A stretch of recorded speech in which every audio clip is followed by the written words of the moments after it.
Hello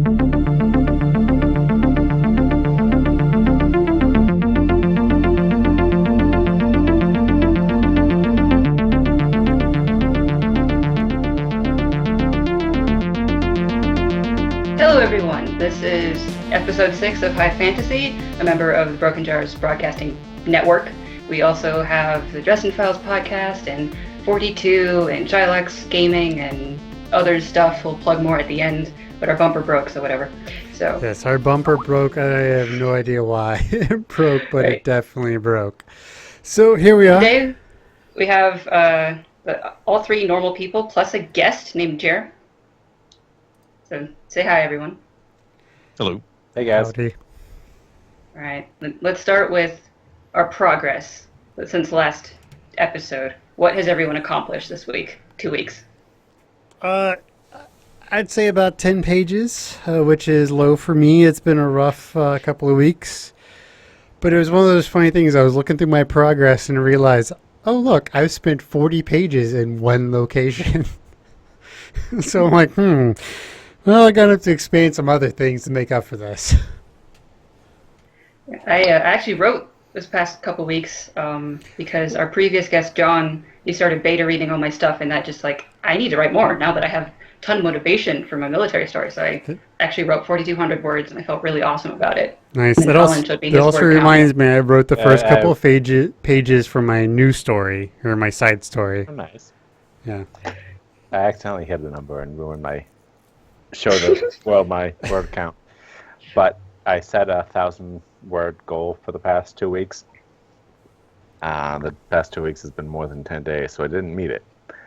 But Wow. Legion came out, so I got a couple of 2,000-word days in there, 15,000-word days in there, and then of the past 15, 16 days, I got about 10,000 words done, so I'm happy.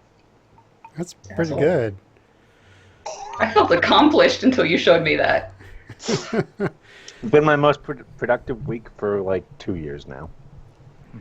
Oh, maybe this is working then. All right, Jeremy, tell us who you are, what your successes have been, and what you have to share. Yeah. So, well, successes. I mean, that's always a very subjective question. You know, you keep creating things and you keep moving on, and that's success in itself. So, no, I just recently. I mean, I have a science fiction novel just recently came out. It's kind of the harder side of science fiction called Final Solution. It's been going pretty good. It's based on all kinds of sort of real physics and stuff. However, I tried to make the crew and the situation a lot more interesting. It's kind of a political thriller in a way, but that kind of stuff. I've written all kinds of stuff, high fantasy, flintlock fantasy sort of stuff mostly, which I'm revisiting here on my next project. But right now I'm writing some sort of weird speculative fiction thing that I'm not really talking too much about, but it's going to be really good. So yeah, that's yeah. So it's what I'll do. Awesome. So I guess we can move into our topic of this episode, and the topic is dialogue, and how the fuck do you write it? Apparently this is a problem for most people when they're writing, so it's going to be hopefully really helpful for everyone. Yeah, my big issue with dialogue is trying to find a different tongue for everybody. So you want people when they read the dialogue to say, "Oh, that's this person."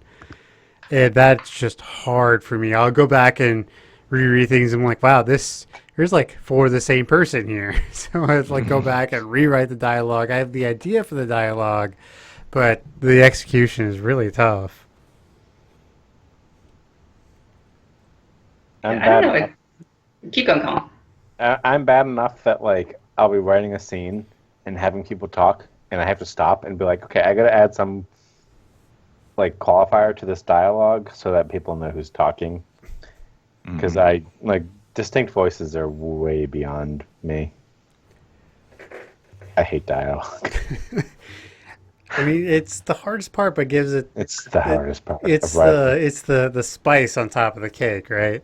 Oh yeah, it's what really breathes life into any character that you add, and giving them specific dialect or certain ways that they approach situations, or certain words that are just kind of uniquely their own. And that's really sort of what makes them. Right. I think part of it for me is like, okay, let's not be too stereotypical here. Like this guy, he's going to be a little Russian, but not completely Russian. You know? That kind of stuff. Right. I used to have a lot of trouble with it, but like after a point, I think I had like a light bulb moment, and then it doesn't matter how bad I feel about it. It's just I have to kind of relax into it and I just let people say things, and it's never correct, but that's the point. That's what makes a good dialogue is that people don't speak proper, Hmm. and it's like See, I don't they have use an issue. contractions wrong. And go on. I never have an issue with, oh my God, this person needs to speak like a proper person unless that's the character. What I keep running into is the big thing about, okay, how do I make sure this person sounds different from that person? They're from different sides of the galaxy or the solar system, and they've never met before. They can't talk the same. They need to be different. Like the same way that we talk different from from people from England or whatever.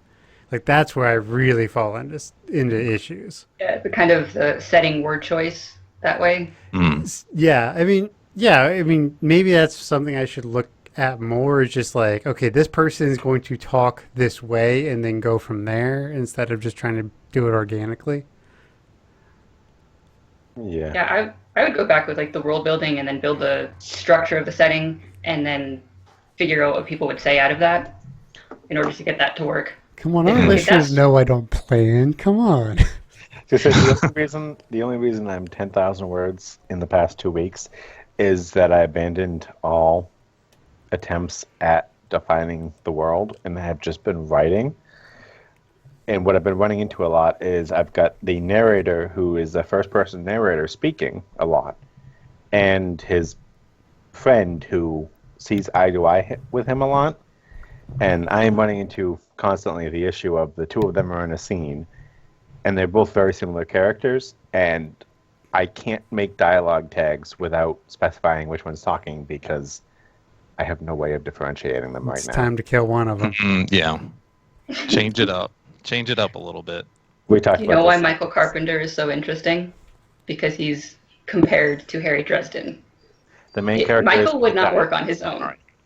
Yeah, but like also, if you were looking for an author who's really good at not using dialogue tags because he doesn't need them, is Stephen Bruce. I know I talk about him a lot, but there have been pages and pages of just dialogue with absolutely no tags, and you're perfectly fine figuring out who's saying what. Have you guys read it's a Hemingway story? No. Oh, what's the name of it? I forget the name of it, but it's the two people talking in the quay in Italy or something. And we read it in, I think it was 12th grade AP English. And it's like a 5-page short story. And there's about 3 pages of straight dialogue. And about halfway through the story, you reach a point where you read 2 lines in a row that are separated by dialogue tags, but they had to have been spoken by the same person. Like, Huh? the only explanation is that Hemingway fucked up and these two people can't have said, like, the 2 lines had to have been spoken by the same person. It's the only way it works. And, like, I mean, we spent a month just analyzing dialogue. Just, even Hemingway, when you have 2 people talking back and forth, It's tough. it's tough. It's hard Mhm. to do right, dialogue you is know. tough. So Actually, with only just 2 people, it's much easier for me because obviously just the breaks in that way works fine. But if I have like more and more people, I need to specify who's talking, and that I feel like the description intrudes on the dialogue, and just like it's a struggle for me in that way. But what people are actually saying, that's not my problem. Not anymore because I just let it suck. so Just get it out there. right. So Kinda. is it one of those things where you feel like the dialogue descriptions take away from the story or helps the story? They almost always help, but there are times that I feel they break up the flow, and I'm not good enough to get it right. Okay, Jeremy, what do you think?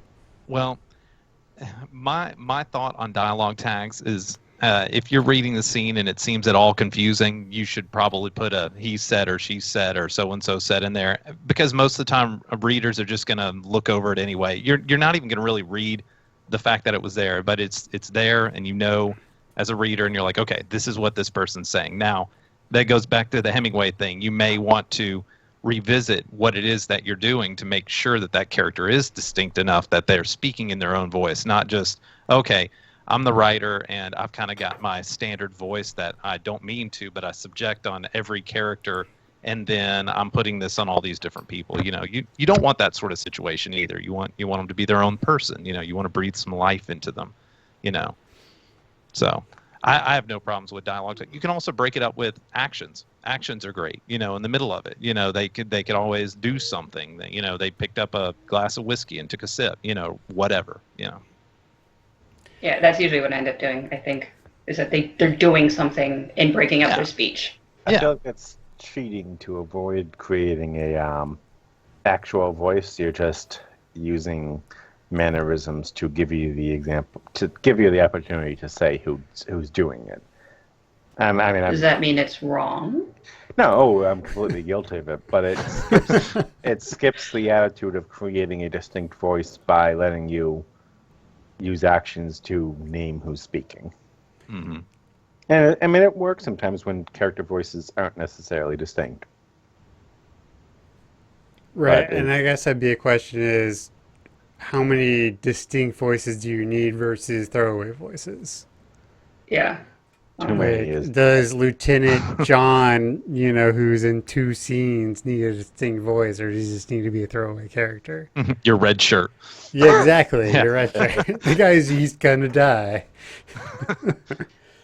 Right. So, like, I suppose we can get onto the subject of how do you create a distinct voice. Well, some of it you can give your character like accents or a lisp, or they have a stuttering problem. That's going to be very obvious. But in general, I think I like to keep in things like lisps or stutterings, because those come in also if just people are cold or anxious, and so they just like those can add flavor to the dialogue without making it like too distracting. Right.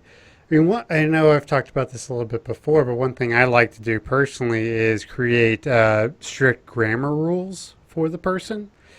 This person is always going to speak without contractions, or will always contract, or will always defer to a certain type of descriptor. So they're always going to use a proper noun versus whatever. So that's how I like to build voices, just create grammar rules and just follow those rules. I think I mentioned this in one of the other podcasts or in something else, but like it was one of the things I had read about NCIS, the TV show, is that the character Ziva, when they brought her on, the thing she did, being an Israeli migrant, was she never uses English contractions because she's a new study to the language, and it's just not something she does. So to create her voice, she does not use contractions. Right. Yeah, and It's if the simple, character has a first language that's not English, then you can like bring in little bits of that, like saying like yes and no's or thank you. Sometimes you forget to say that in the other language if you're trying to speak a second one, so they might add in those, and also it adds flavor for the character. And if you are in a fantastical setting, you need to create that language just a little bit, or at least create what it sounds like in their grammar rules enough that you can fake it for the character. Using yes, no, thank you, you're welcome, like actually fully using the statements stands out as being highly formal sometimes. Oh, yeah. And like that alone kind of implies that the speaker is not a native speaker and just adds a touch of exhaust. Or you can use it to add a signifier for education or refinement, upbringing kind of thing. And what I'm actually doing with the character right now, I'm using a character that when you look at him, he looks like a brute, but when he talks refined. So it's this nice comparison between thoughts versus reality for a person. Oh, yeah, absolutely. And, when you were talking about the character from NCIS, I'm guessing you're talking about Ziva. Yeah. She also doesn't know she doesn't know any English figure of speeches. I should say American figure of speeches, and that's another one of the jokes on the show is that she's always getting them incorrect. So if you're working it directly without dialogue tags, just in a book, you could easily have someone with getting a figure of speech completely wrong, and you're like, oh, I know what character that is. I don't even really need to a tag to say who it was. Yeah, they'll use idioms, and she'll be completely she'll just take them literally and be completely baffled at what the hell you're talking about.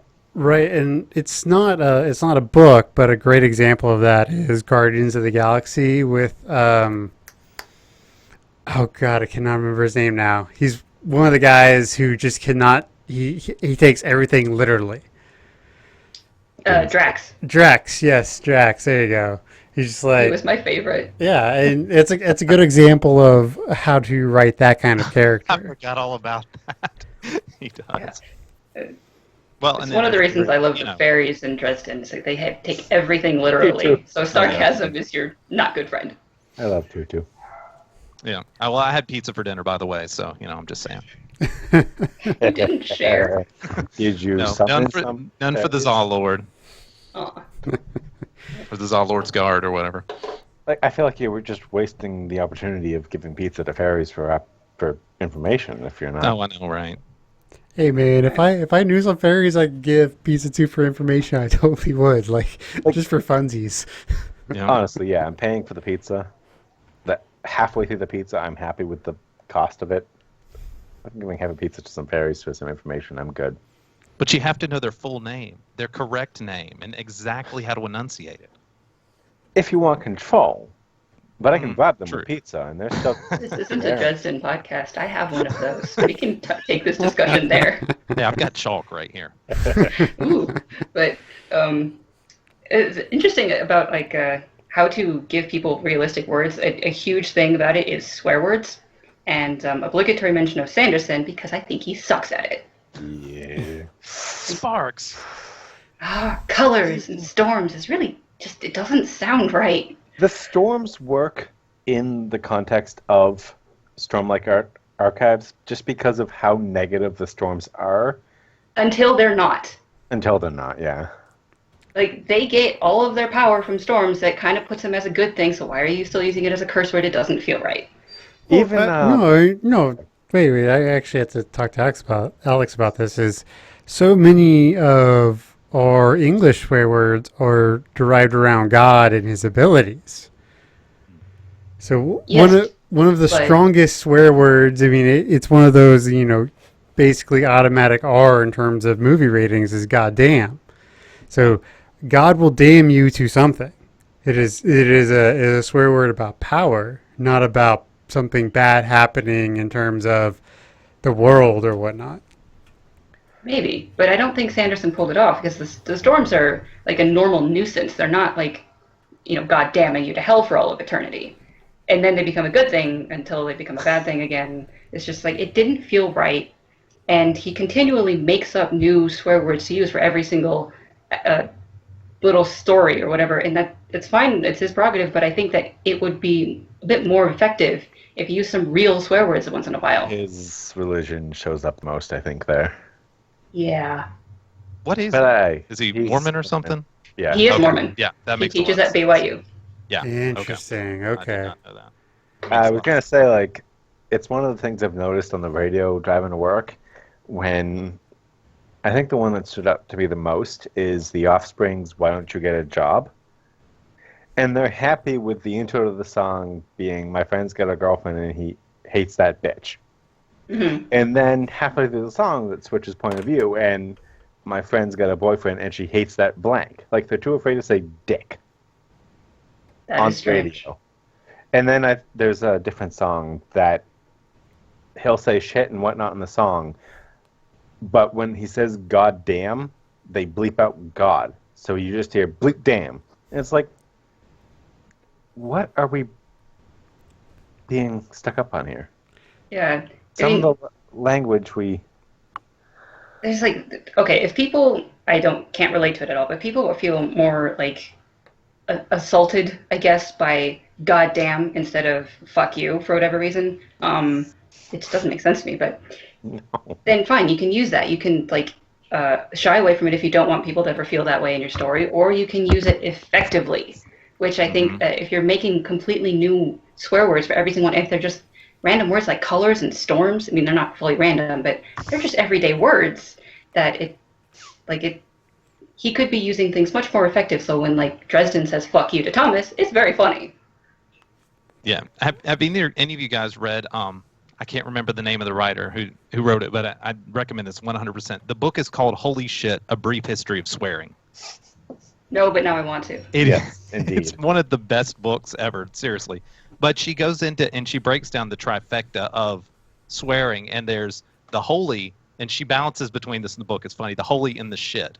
The words that are offensive because they have to do with the body, the ones that are offensive because they have to do with God or religion, and it's like one of the worst swears you could say in like the 16th century was "by God's bones." Now, if you walked in the street and said that to somebody now, they would go, "What the hell is this guy talking? By God's bones, what the fuck?" But back then, they thought by saying things like that, you could actually injure the body of Christ. That by swearing something like that, I swear by God's bones that this is true, and then say you don't hold true to your oath, that would injure the Christ himself. And it's how everything changes. And anyway, the book starts all the way from like ancient Rome and works all the way up to modern times, and it's really interesting how that interplay happens between the holy and the shit as it goes along. So, yeah. And everyone listening to this needs to take note, read that book, and use it in their world building. Jeremy, it's really effective. Is that the book you're talking about? The one I linked? So, okay, since we're talking about like cursing and stuff, like, what do you think about never using cursing? I think it works best depending on certain genres, like younger genres, YA, mid-grade, young adult maybe. But as you get more adult, I'm expecting adult language.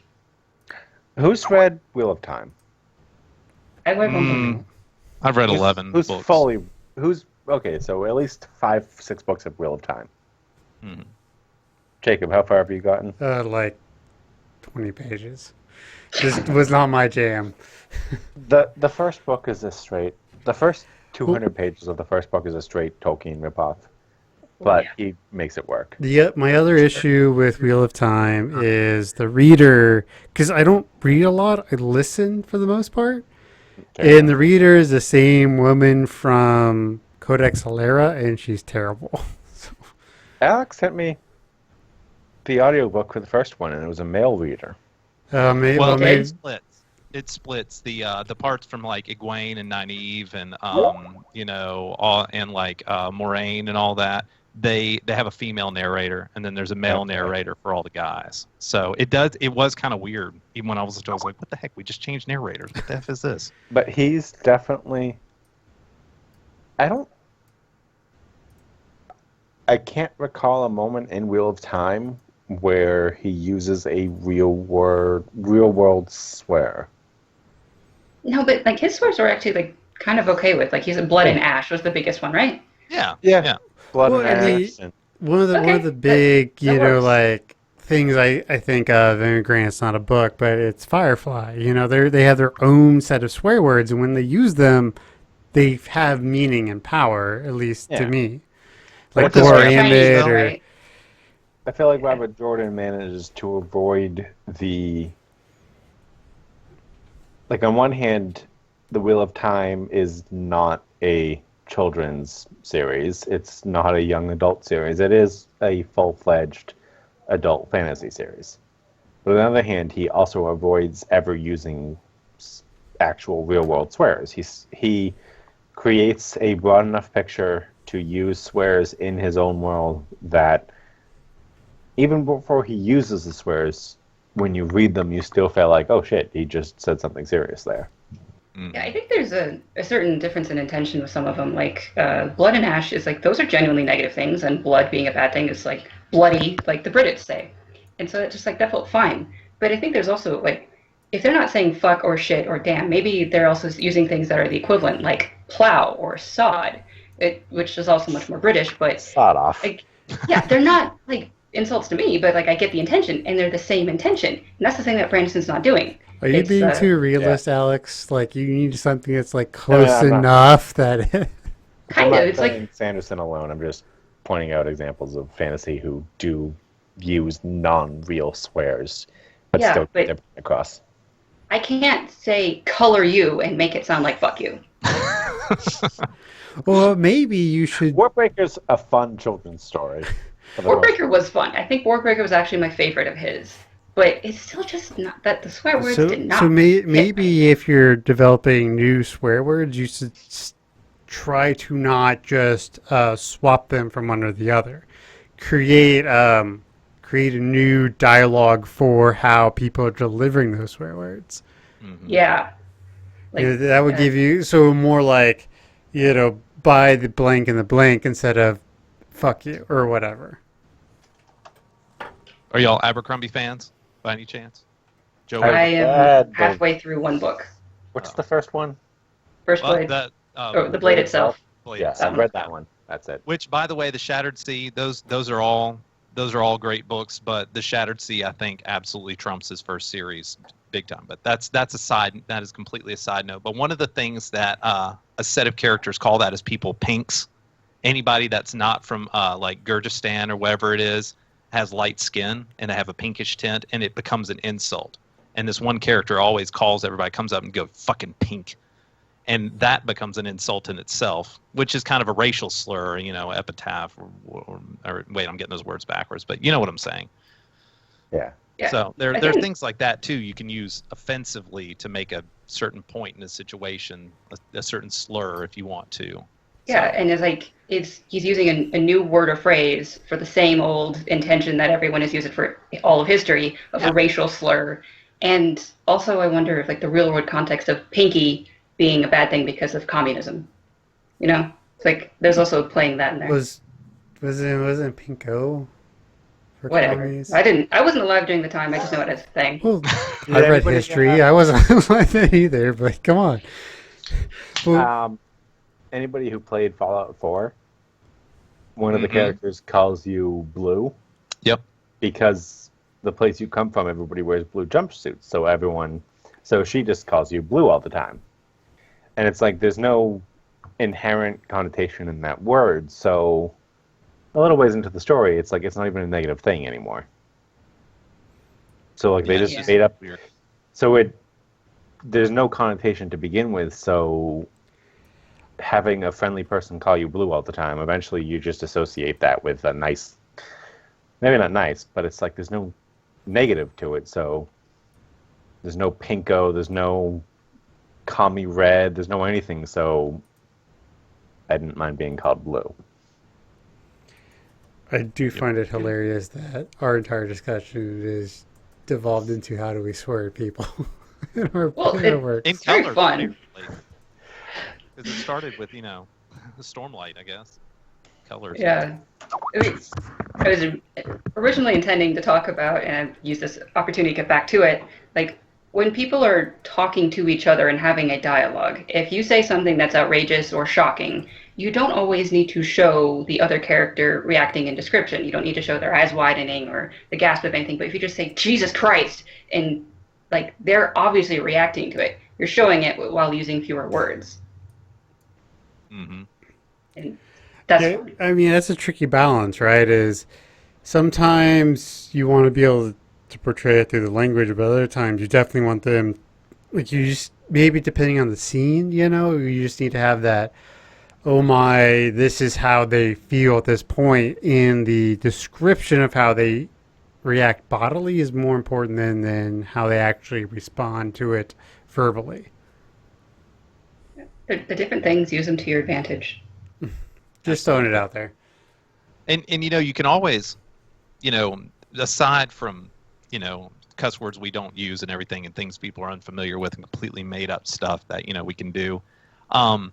There's a writer named Mark Cotter that does like steampunk books, and I think it was either his first or second novel in the Burton and Swinburne series. he actually has one of the ancillary characters you really grow to like ends up getting killed by one of the villains, and the like sidekick of the group, Swinburne, ends up yelling "fuck" over and over again, and it is the only time in the series that that word is ever used, and he's stabbing this guy in the chest while he's screaming it, and I was like, holy shit, what is happening? Like, seriously, I was coming out of my skin because I was completely uninsulated for that sort of thing, and it just out of nowhere, it's just, ugh, so that can be effective too when you don't do it, and your readers are completely, sensitized to it, and then you're like, oh, I'm gonna fuck with you now, and then give you something like that out of nowhere. So yeah, that is exactly the kind of impact I was hoping to describe, but I just couldn't think of anything off the top of my head. That is perfect. Yeah. I mean, in all of these things, it's just like, what do you want to like flavor the story of what's going on? But that flavor is really, really important because you can eat like basic food cubes that don't have any taste to it, but no one wants to do that just to get you to survive. But who cares? And especially if you're trying to get people to spend money on your book, and you need that flavor in whichever one you give to it. But I also think that there is like a Venn diagram in writing in general of believability, realisticness, and entertaining, and you don't get to have all three in dialogue. You might be able to do it in other areas, but not in dialogue.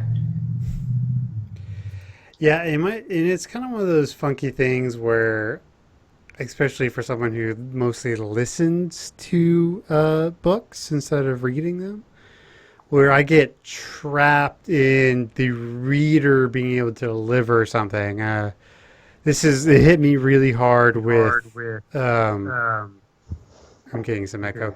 But anyway, really hard with Ready Player One and Armada, which is two of my, Ready Player One I absolutely love. Armada's okay. But the reader did such a bad job of delivering the dialogue that it actually tarnished the actual words that were being said.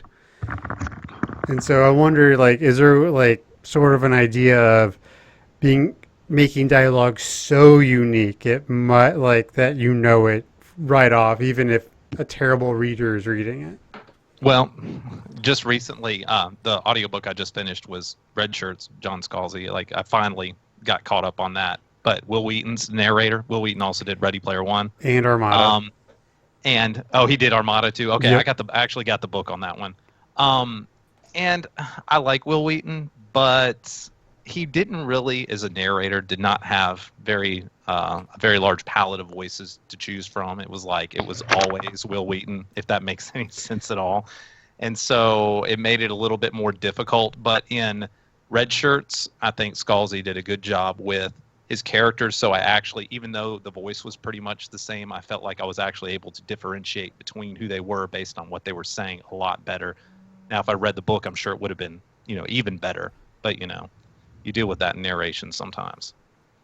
Interesting. I have to read that to see, because that'll be a good like differentiation. Because in Armada, the dialogue itself was so similar, and Will Wheaton delivered the voices so similar. It really felt like the same book. Oh yeah. I mean, Grant, I love Ready Player One, but the dialogue is pretty terrible in the book. So.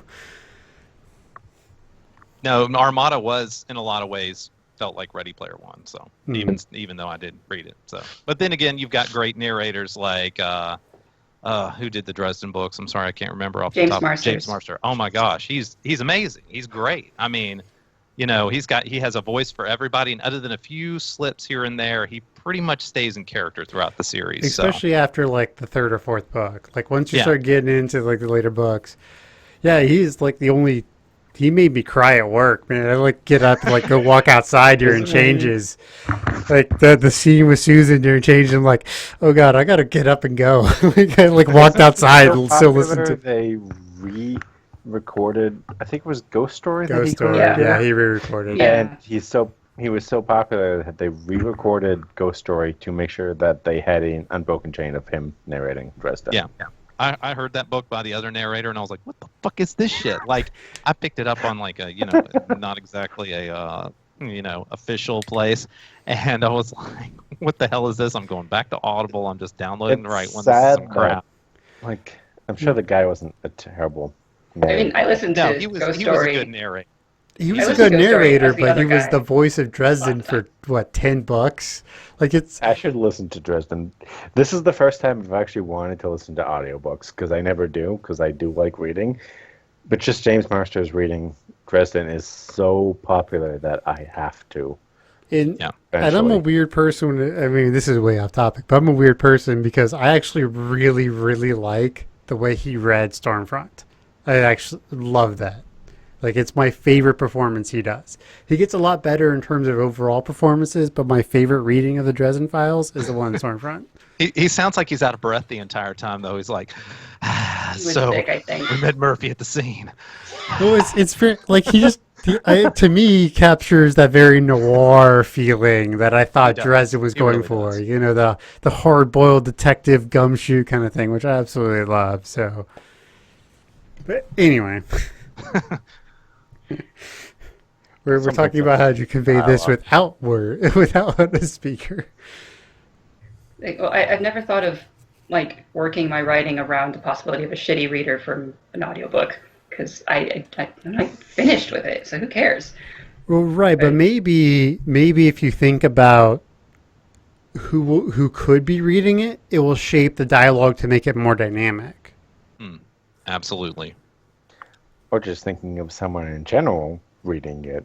Will Right, tell you exactly. if So if that- you have a voice in your head, because what I will do sometimes is if I'm like aiming for a particular style, I'll actually listen to part of Dresden or Ready Player One or another audiobook to get that voice in my head, and then I'll start writing. And I'll try to write it in that voice that's still rolling in my head. Absolutely. That's always a good idea because I mean it helps you shape the character as well. You know, because I mean characters aren't just the clothes they wear or what they look like, their quote unquote backstory. You know that all of that permeates into them, and like we were talking about earlier. If there's somebody that's really intelligent or has maybe gone to some sort of higher education, they're going to speak differently than some guy from bumfuck Egypt, in the middle of nowhere, just like, hey, what's going on? Or from South Georgia, whatever. But Egypt. Yeah, I want to play with accents. Actually, it just reminded me thinking of Southern accents. The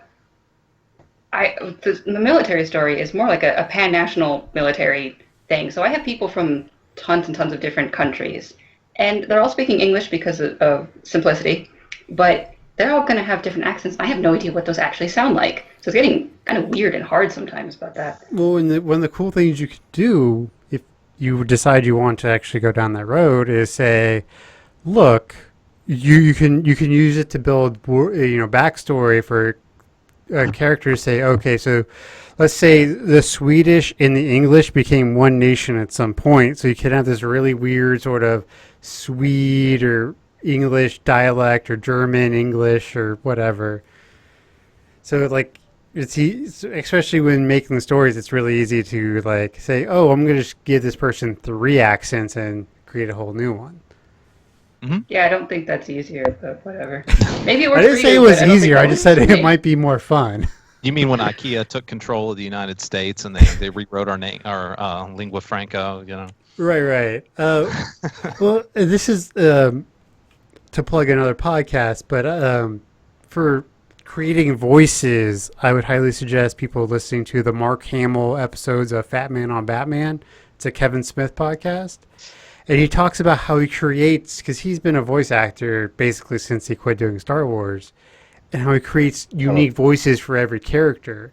And it's a fantastic interview. It's like 3 hours, but it's totally worth your time. But he talks about how he just picks from here, here, here, and here, and here, and does terrible impressions, and that creates this whole new voice. And so that's something we can use as writers to say, like, well, let's just take this idiosyncrasy from the Southern Belle, and then just add that with a Valley Girl and see what happens.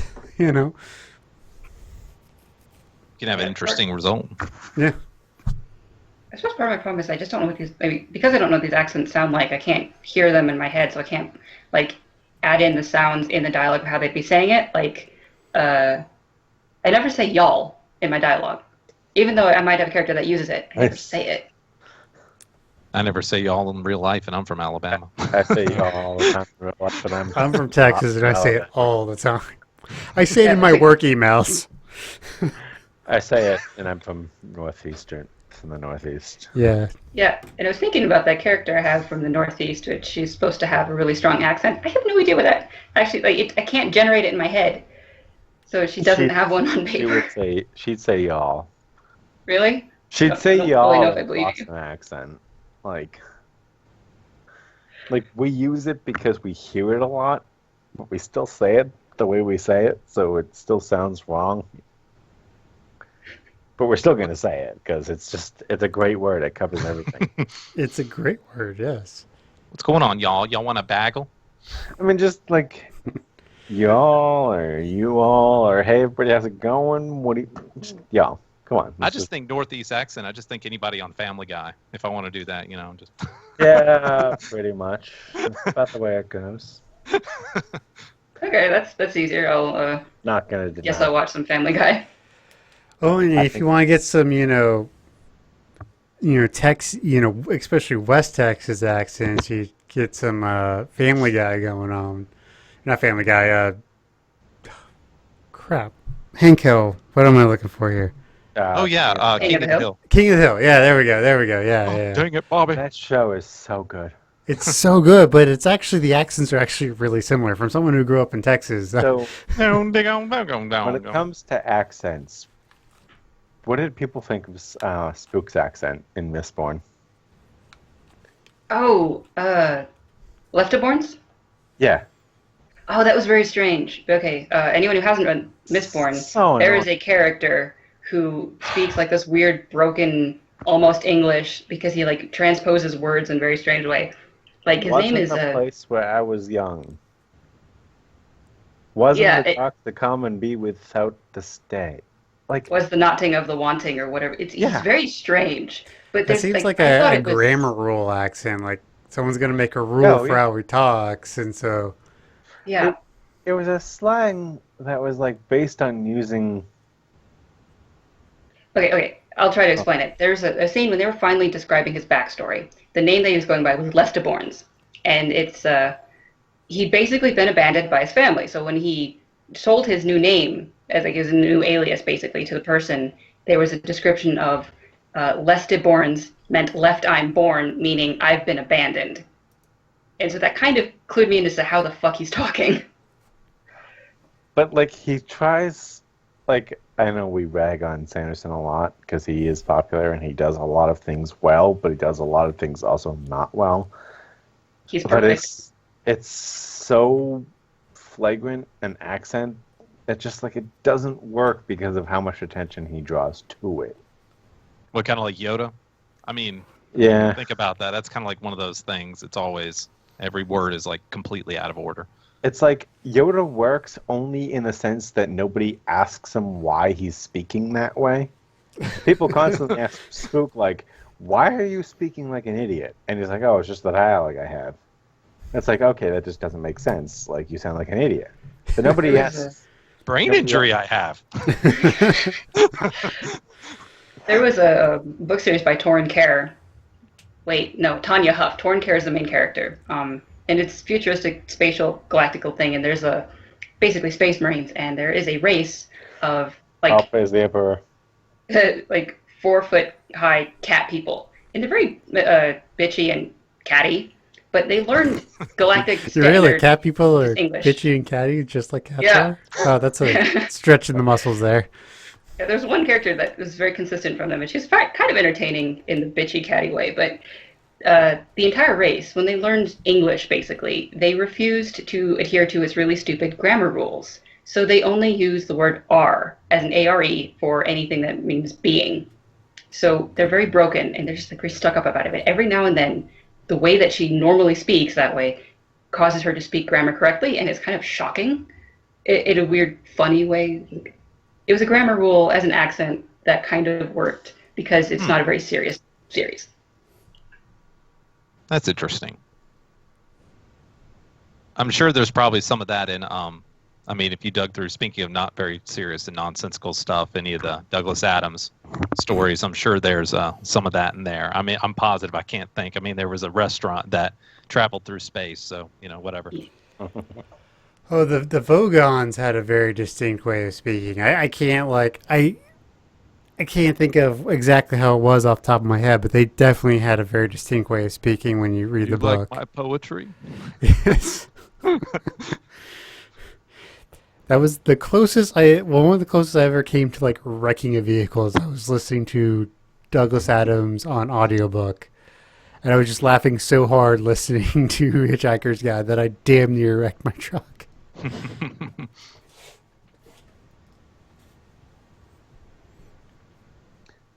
I was going to say I can't mention dialogue and swearing in a novel without getting to Malazan, because I've mentioned this before. You need a counter Of how every many time you times I've mention mentioned Malazan. Yeah. But he uses Malazan is a world where the gods are very permeable, and part of it is that some of the gods depend upon worship, and the more they're worshipped, the more power they have. And a lot of the swears in the Malazan world are swears upon God's body parts. And the more ironic the body part is to the nature of the god, the more of a better swear it is. So, like, the god of death, they like to curse on his balls. So the god of death is Hood.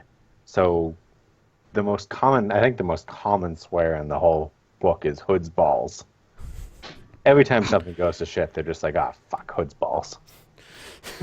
But at the same time, you know things get serious because very rarely, and more on as the series goes on, he'll start dropping the F-bomb, and it's like, they'll curse Hood's balls, they'll curse Fenrir's tusks and whatnot. And then you know shit's real when they just stop, they look around and like, fuck it. Yeah, I feel like the same thing was happening in Dresden. Like he's kind of much more like conservative about it. Yeah, when Dresden swears, and a swear that you know in real life, you know Dresden's serious. Oh yeah. Unless he's telling Thomas to fuck off, which I love. Well, he's pretty damn serious when he's telling Thomas to fuck off. But it's sort of. It takes the right series of books, but when you've got the space to do it and you've got the background to do it, and you can curse extraneously without using real life curses suddenly become that much more powerful. And it's a fun tool to read, but at the same time, it's a PG-13 tool to use. And I suppose like there should be a comment about the usage of real life swears. Like if people really don't like reading goddamn, and they really will like stop reading your book because you used it, that is something you're going to have to decide on as an author or creator and someone who's trying to get someone to buy shit. People care about goddamn. Right. Well, that's actually because my main story, Corlex, I would actually like my mother to be able to read, so I'm not going to use goddamn. But my new story I'm starting, I'm just like going all like balls out for everything, like fucks, the whole bit. You know? Yeah, extremely explicit in every which way. Go ahead. No, I was gonna say on that particular, on GD specifically, like, I mean, I grew up in Alabama. That's just something you do not say. I mean, you say that, and that means that you blaspheme the Lord and yada yada yada. You're going to hell, and there's no, and there's a lot that goes into that. And actually, that other book I mentioned goes into that whole subject a little bit. But there's one time in my last book that I wrote that I actually used that, and it's at a very critical moment, and it's kind of jarring because of the fact that is the only time in the book that it is said. Because the captain screams at this guy, and it's like, whoa shit, okay, this, shut up, listen to what I'm saying. So yeah. Should we just plug Holy Shit, A Brief History of Swearing by Melissa Moore again? Yes, that is it. That book is awesome. I ordered it since we started this podcast. I've got it's not something I've read before, but it's something I've studied in depth. But I've got Joseph Campbell's Hero of a Thousand Faces on the desk behind me right now. I've never read it as a study, but I've read it as a class topic. So, history of shit. History. I thought of something as you're mentioning that you're from Alabama again. I was thinking the Southern colloquialisms is like maybe they're not saying you're a moron, but if they say, "Oh, honey," it means a lot more than Northerners might think it means. Oh yeah, it Oh, does. yeah. I mean, that's Or, like, oh, bless your heart. bless your heart. I was about to say that's the big one is oh bless your heart. That means oh my God, you're stupid. Oh, bless their heart. Or of course, at any Waffle House, it's always like, "Hey, sweetie, how you doing today?" Yeah. Just fine. You're not coming on to me. It's okay. I get it. It's cool. I spent so many hours in college at a Waffle House in Longview, Texas. Oh yeah, it's a good place to be. Oh Good yeah. place to be. So like if something I guess passable like that, it's like, "Oh, honey," it's like you're just being nice, right? It's like, no, I'm calling you a moron. You can use those types of situations and translation errors to your advantage in writing things because you can tell the reader what it means before the character knows it, and that's funny. Yep.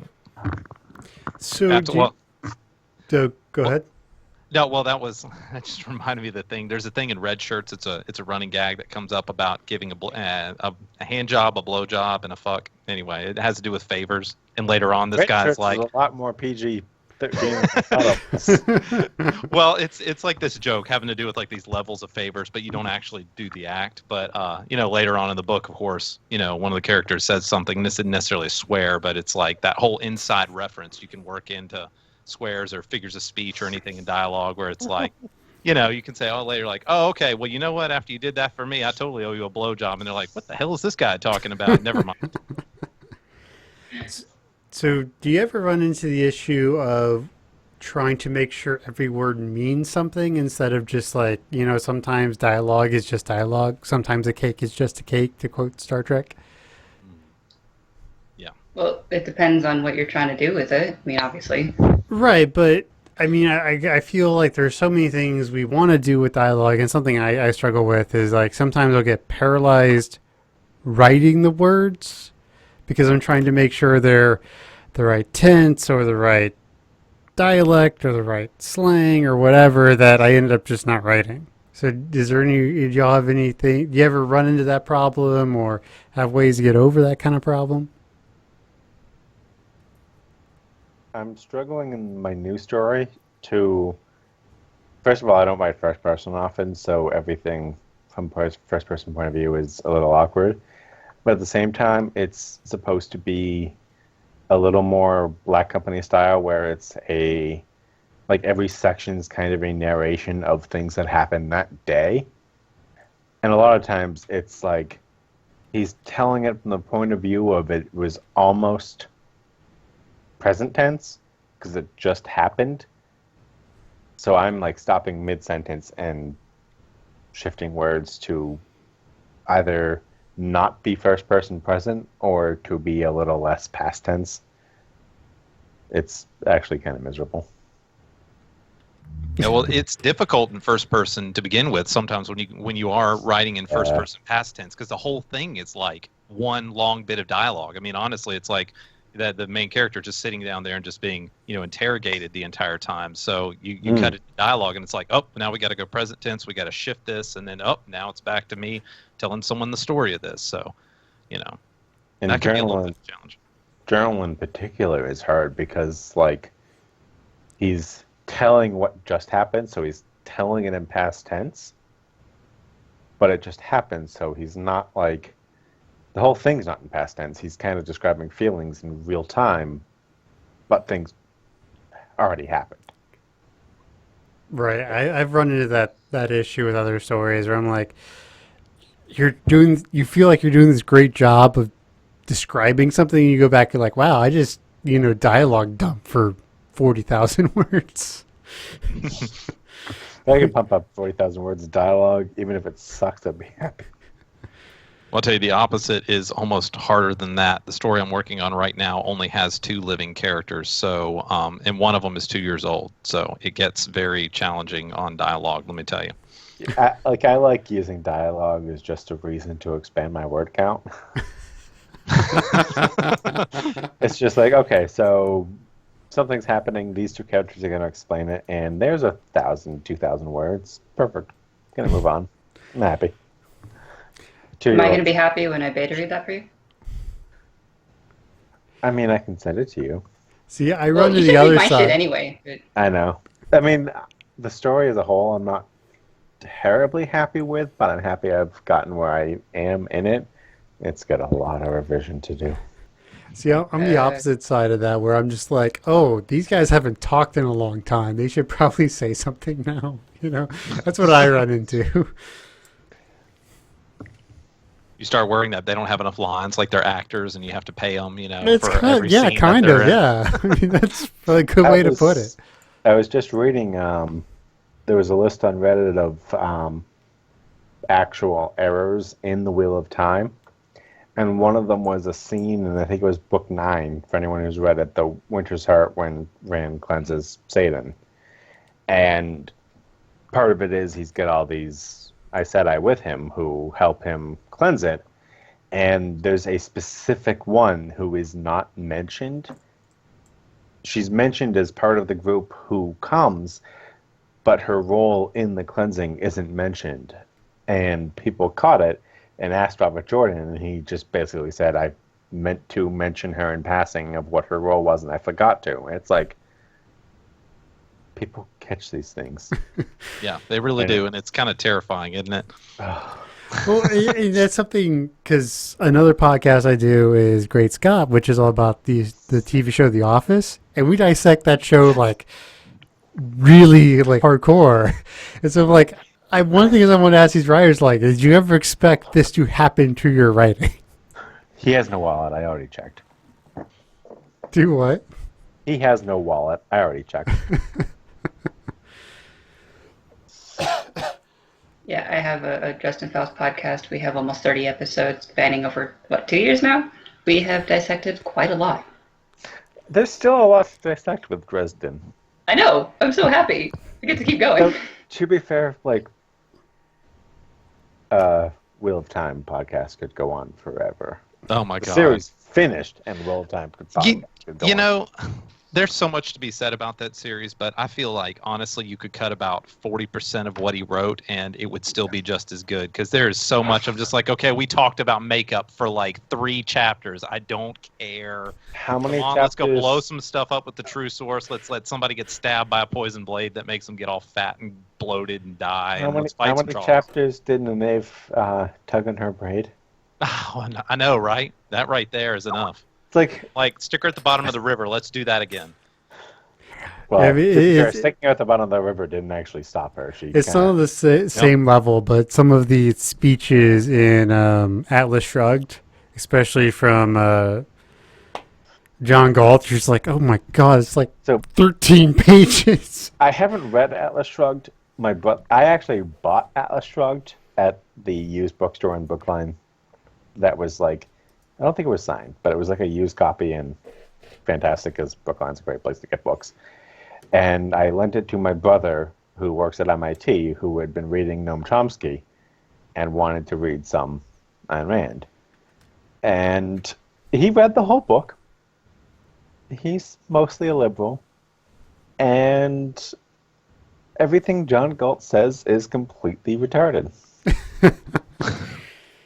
Like, she spends page upon page narrating her political views, and it's just not the way it works ever. That's probably why my dad has been trying to get me to read it for quite a while. So. Yeah, I mean, I mean, great, and I'm more right center, but I mean, it's a fun book.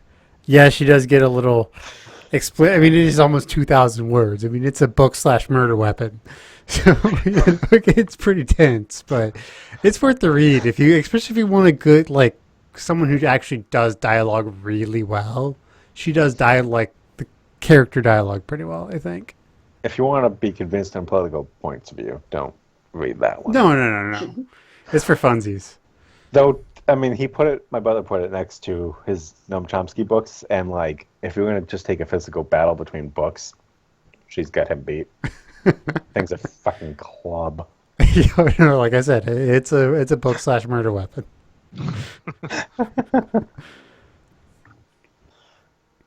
So have do we anything want else to say hit on any? dialogue? Do what? All right, do you have anything else to say on dialogue? I'm thinking, does anyone, just as a general question, have great examples of well done dialogue? Justin Faust? He bounces between. Dresden does have, Butcher does do very good with dialogue, but I don't think there's ever any example in Dresden of poor dialogue. Mm-mm. See, most of my things for good dialogue would be games or movies. Honestly, I think depending on the situations, Martin does decent dialogue. Like, all of his dialogue has a general sense of archaic speech to it. But at the same time, a lot of his dialogue, the characters speak like they're speaking in the time period they're speaking in. Mm-hmm. Like, he never breaks genre with his dialogue, even if he never really creates distinct voices for characters. That makes sense. I haven't read a whole lot of Martin yet. I'm behind. You probably won't read too much before he dies. He's got a whole backlog, right? He's not going to live to write them. No. Well, and there's one other thing too. It's not just about dialogue; it's about communication. I mean, that's really what dialogue is ultimately about. And there really wasn't a whole lot of dialogue in it, but I recently listened to the audiobook on Life of Pi, on the tiger on the boat and the kid who grew up in a zoo from India. And that book has very little dialogue, but there's a whole lot of communication that happens. Because, I mean, he's on the boat with the tiger. I mean, the tiger's not really going to be that much for conversation. But there's a whole lot of interplay that goes along with that. And I think you can weave that in, especially, not being lazy, but talking about like actions and things like that to say more than words. Because it's not always about, what it is that you say. It's about what's unsaid. It's the same, even what you describe in your book. It's not about what you show. It's about just kind of like what's that box in the corner that nobody's talking about. It's the same sort of thing. You can even have that in a conversation. There can be that sort of black box in the corner that everybody keeps dancing around no matter what it is that they're saying, and they just kind of barely keep avoiding talking about the elephant in the room. So that's important as well. I just remembered a rule I was hoping to mention, and I kind of forgot earlier. When I was talking about people don't speak proper, I was actually trying to get to a certain thing, and it was something I learned from Jim Butcher when he was talking about how he writes. And when he does dialogue, he says, keep it 5 words or less. And he was talking to basically a student about that, and she said, what people don't speak like that? It's like, yes, they do. No, they don't. Yes, they do. Nuh-uh, uh-huh. And so they didn't notice that every time they were talking was 5 words or less. And so they keep it shorter when people actually have to move their mouth because they don't want to do it. Absolutely. One of the things I've started picking up from Black Company is even his narrative sentences are fragmented sentences. Like, some of his sentences just cut out half the prose, and it's just like, we did this, they did that, yep, that was cool, yep, we did that. And it's like, this is the narration. They're not talking, it's just we're moving on. Like, he tells his story in fragmented bursts. And it works because it's a narrated style, but at the same time, like, this is the way people communicate information. We just tell you the words you need to know. Right. Absolutely. And so it gives that sort of realistic feel. Yeah, and who wants to have a lecture in the middle of their book? You know how it is. Ayn Rand, apparently. There's Thomas Covenant series. I don't know if y'all are familiar with that fantasy series, Dodson or Donaldson or something like that. Anyway, my father is a huge fantasy fan, and he's huge into this guy. And I tried to read the first 2 books of the series, and he gets to these characters, and Tolkien did this too, where it's like the character has to tell through dialogue every million things that happened for the past whatever. You know what I'm saying? It's like, okay, seriously, give us a flashback or something. I don't want to sit here like we're at a campfire and you explain everything that happened. I mean, this should be a conversation at this point. So, Thomas Covenant is famous for that. Yeah. Oh, it's so bad. It's like 15 pages of somebody telling a story. I'm like, ah. It's a good author who manages to tell you page upon page of backstory in a page. and fits it all in, and you understand what's going on. Use your words wisely. Yes. 5 words or less. I like that. It makes sense. Yeah, it's like when you watch people and listen to how they talk in general settings, they pretty much stick to it. Yep. Yeah. Are we done? Should we close? Should we plug all our stuff? Sure. All right. Jeremy, plug all your stuff, add in where we can buy everything, and blah, blah, blah. Yeah. So, I mean, if you want to check out what I'm up to, of course, you can always follow me on Twitter, JFMAULD, JF Malden. Actually, I guess it's just JF Malden. I'm saying my Facebook thing, whatever. And my website, jfitzpatrickmalden.com. And, I've got my book, Final Solution. It's hard science fiction. It's cool. So there you go. All right. Do you have Twitter? JF Malden. That's where I do most stuff on Twitter, honestly. Okay. I'll do things with that. And then we have all Broken Jars. We have this one, High Fantasy. We have Dresden Files, which you've mentioned. We have Great Scott, which you've also mentioned. And 42 Entertainment's coming back tomorrow.